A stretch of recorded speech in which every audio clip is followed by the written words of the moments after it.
2월 18일 새생명의 아침입니다. 기도하시겠습니다. 놀라우신 주님, 오늘 이 귀한 하루를 주심으로 날마다 새롭고 날마다 성장하며 나아가는 저희 되게 하여 주심에 감사합니다. 저희들에게 맡겨진 사명 잘 감당하게 하시고 또한 우리가 나아가야 될 방향을 오늘 다시 한번 점검함으로 주님의 영광을 위해서 항상 달려가는 저희 되게 하여 주시옵소서. 많은 성도들의 감기와 몸의 편찮음을 주님께서 서둘러 낫게 하여 주심을 믿으며 예수님 이름으로 기도합니다. 아멘. 오늘 주시는 하나님의 말씀은 누가복음 9장 37에서부터 44절까지의 말씀입니다. 누가복음 9장 37절부터 44절까지의 말씀입니다. 이튿날 산에서 내려오시니 큰 무리가 맞을세 무리 중에 한 사람이 소리질러 이르되 선생님 청컨대 내 아들을 돌보아 주옵소서. 이는 내 외아들이니이다. 귀신이 그를 잡아 갑자기 부르짖게 하고 경련을 일으켜 거품을 흘리게 하며 몹시 상하게 하고야 겨우 떠나가나이다. 당신의 제자들에게 내쫓아 주기를 구하였으나 그들이 능히 못하더이다. 예수께서 대답하여 이르시되 믿음이 없고 패역한 세대여 내가 얼마나 너희와 함께 있으며 너희에게 참으리요 내 아들을 이리로 데리고 오라 하시니 올 때에 귀신이 그를 거꾸러뜨리고 심한 경련을 일으키게 하는지라.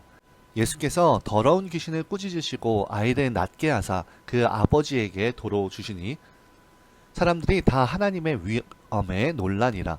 그들이 다 그 행하시는 모든 일을 놀랍게 여길세 예수께서 제자들에게 이르시되 이 말을 너희 귀에 담아두라.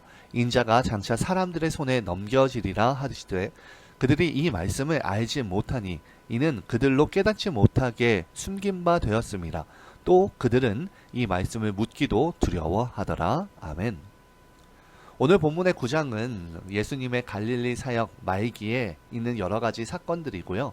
그 중에서 예수님의 변화사 사건 이후에 귀신 들린 아이를 치유하는 장면입니다. 오늘 본문 40절을 보면 귀신 들린 외아들을 둔 사람이 주님께 외아들에게 귀신 들리는 제자들에게 쫓아내기를 구했지만 그 제자들이 이를 감당할 수 없다고 말하고 있습니다. 사실 지금의 이 본문은 굉장히 이전에 누가복음 9장 6절에서 능력 있게 귀신을 쫓아내며 복음을 전하던 모습과는 굉장히 대조적인 모습입니다. 왜 이렇게 갑자기 무능력한 모습을 보이게 되는 것일까요? 이전에 예수님께서 주셨던 그 권세와 능력은 다 어디로 가고 만 것일까요? 혹시 예수님께서 그들에게 주셨던 권세와 능력을 회수해 가셨을까요? 네, 그럴 리는 없었을 겁니다.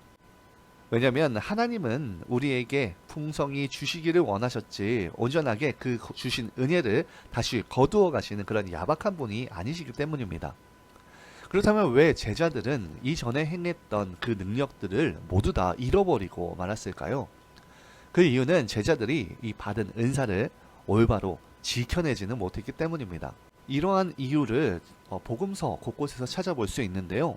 마태복음 17장에서는 예수님께서는 자기들의 무능의 원인을 묻는 제자들을 향하여서 믿음이 적은 까닭이다라고 대답하셨고요.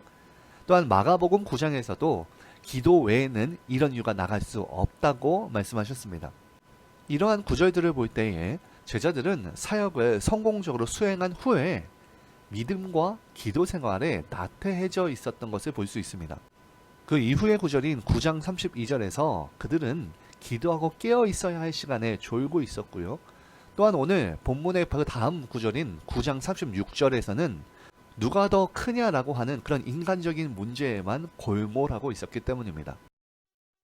우리는 이러한 상황들을 보았을 때 깨달을 수 있는 것은 은사와 능력은 은혜로 받았으나 이를 지키는 것은 성도의 각자의 책임이다 라는 것입니다. 이것은 구약의 이스라엘 백성들이 탐욕과 우상숭배에 빠짐으로 인해서 은혜로 가나안 땅을 상실해버린 것을 볼 때에 우리는 이미 받은 은혜와 은사를 지키는 것이 매우 얼마나 중요한 것인지를 알 수 있게 되어지는데요. 많은 분들이 은사를 소유하기 위해 많은 기도와 노력을 하는 것을 보지만 그만큼 그 은사를 지키고 사용하는 데 대해서는 소홀한 것을 봅니다. 그러나 은사를 구하는 데만 마음을 쏟지 말고 이미 받은 은사를 더욱더 풍성히 가꾸도록 노력의 경주를 하는 것이 더욱 필요합니다. 오순절 사도들이 골방에 모여서 말씀과 기도의 영적인 생활에 더욱 힘씀으로써 받은 은사와 능력으로 날마다 힘있는 역사를 일으켜 나아가는 그런 저희들이 되기를 진심으로 소망합니다. 또한 오늘 본문에서 전하는 사실은 어떠한 경우에도 받은 사명을 망각해서는 안 된다는 것입니다. 44절을 보면 주님은 인자가 장차 사람들의 손에 넘기우리라 라고 말씀하십니다. 이것은 주님의 십자가 순환에 대한 두 번째 예고입니다. 그런데 이러한 주님의 순환에 대한 예고가 당시 어떠한 상황 속에 나왔는지를 다시 한번 생각해 본다면 이러한 예고를 하시는 주님의 모습 속에서 오늘날 우리가 반드시 배워야 할 중요한 교훈을 얻게 되는데요. 먼저 43절을 보면 사람들은 예수님께서 귀신 들린 아이를 고쳐주시자 이를 보고 놀라워했다고 합니다.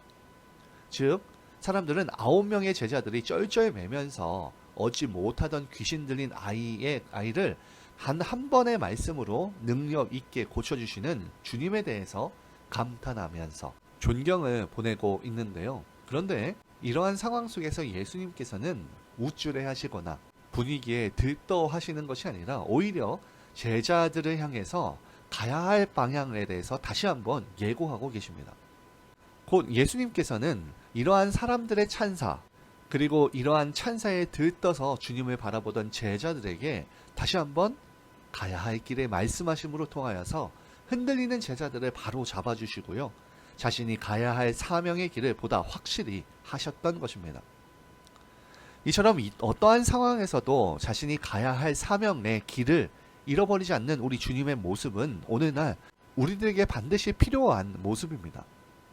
우리들은 사실 조금의 칭찬에도 들뜨기 쉽고 또 이러한 순간에 사명의 길을 잃어버리고 실족하여서 넘어지거나 엉뚱한 길로 빠져서 시간을 낭비하는 경우가 참으로 많습니다. 사울을 볼 때에 그는 이스라엘의 초대 왕이 되는 영광을 누렸었습니다. 하지만 그는 이후에 승전을 거듭하지만 그만 교만해져서 자신의 승전비를 세우는 등 본분을 망각하는 그 길을 가다가 결국 왕의 자리에서 쫓겨나고 맙니다. 이처럼 자신의 본분과 사명을 망각하는 자는 실패자가 될 수밖에 없습니다. 그러므로 우리는 이처럼 상황이 좋을 때나 어려울 때나 늘 성도로서 마땅히 해야 할 책임 그리고 그 사명의 길을 잃지 않도록 주의해야 합니다.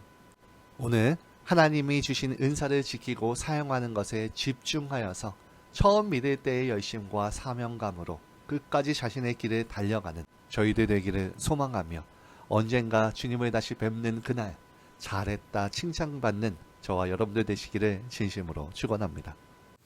이 시간 공동의 기도 제목을 나누고 기도하기 원합니다.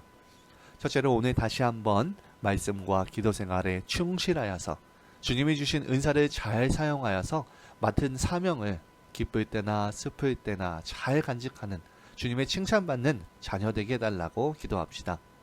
둘째로 화요일에는 환우들을 위해서 기도합니다. 봄으로 가는 이 환절기에 감기와 여러 가지 관절의 질병으로 고통받는 성도들을 하나님의 치유의 손길로 치료하실 뿐만이 아니라 오랫동안 병상에 누워있는 성도들과 가족들을 주님이 위로하시고 불쌍히 여기셔서 하루속히 치료해달라고 기도해 주시기 바랍니다. 셋째로 제자반, 커피 브레이크, 남성 큐티 모임, 새 일꾼반의 봄학기 사역이 진행 중에 있는데 특별히 그 훈련을 이끌어가고 있는 담임 목사님을 비롯해 리더들의 영육간의 건강과 또한 체력을 달라고 기도해 주시기 바랍니다.